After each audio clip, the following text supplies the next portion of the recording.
Are diets actually worth the emotional investment? I'm Thomas Delauer on behalf of Antler Farms. Today I want to talk about whether or not traditional diets are actually helping you out in the long run, or if we need to look at an alternative situation when it comes down to being our best selves. You see, first off, what I want to break down is the two true ways that your body burns fat. There really are only two proven mechanisms in which your body burns fat. Now, where different fad diets and things come in, they all kind of interlace, but they all break down from the same center of the two ways that our body burns fat. Now, the first one is through elevated heart rate. The more that our heart is beating, the more energy that we are expending, the more fat that we're burning. This is also known as thermodynamics. Okay, if our body is burning more energy than it's taking in, you're going to lose weight.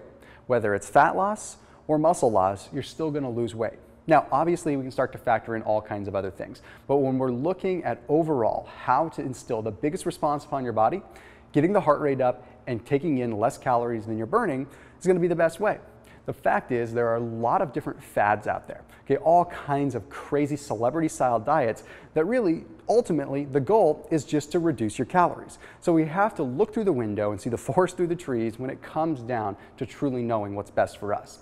Now, when we look at the heart rate, it's controlled by the autonomic nervous system. So we're talking about the sympathetic and the parasympathetic nervous system, which means that one of the biggest factors is something known as catecholamines. This is like your adrenaline, your noradrenaline, your epinephrine, all that. Those are the things like your fight or flight response that trigger your heart rate to go up. When you're working out and you're doing a high intensity workout, your catecholamines, your adrenaline, is going up, and that's causing you to burn fat.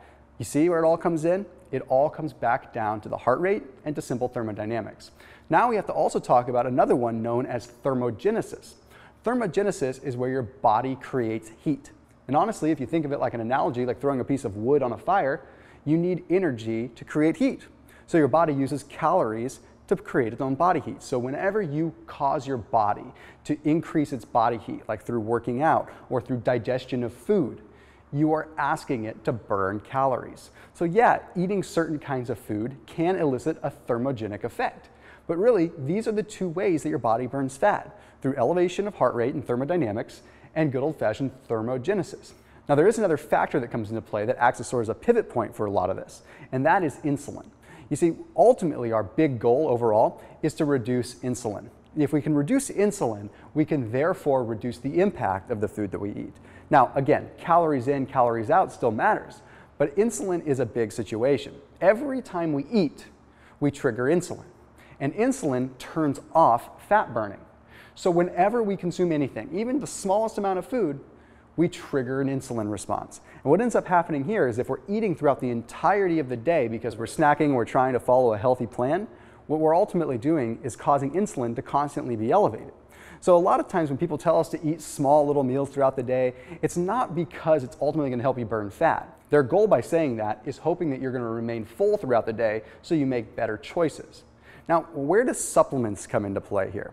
Because this is the thing, so many people out there will just buy into the fact that a supplement's going to magically fix you. The fact is, supplements can help. They act as a bridge, but you have to view them as that. You have to remember that calories in versus calories out trump all. Okay, even when you're fasting, which I'm a huge advocate of, you are still leaning on the benefits of thermodynamics. You're going to ultimately consume less on a fasting day than you would on a non-fasting day. It just adds up that way over time. So even when you're talking about things like fasting, you're still looking at the big picture and understanding that calories in, calories out matter. So where do supplements come in?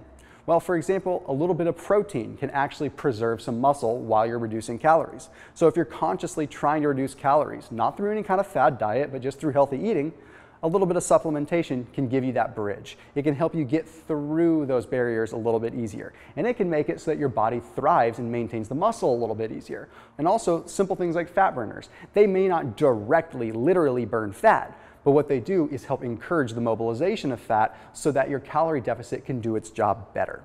So anyway, I encourage you to take a big picture look at this because it's not all about just fad diets left and right. It's about making healthy choices that work for you, but more importantly, finding a diet or a lifestyle that fits your mold, that you can stick to and that you enjoy and find the benefit in, because you shouldn't be miserable, plain and simple. As always, keep it locked in here with Antler Farms, and I'll see you in the next video.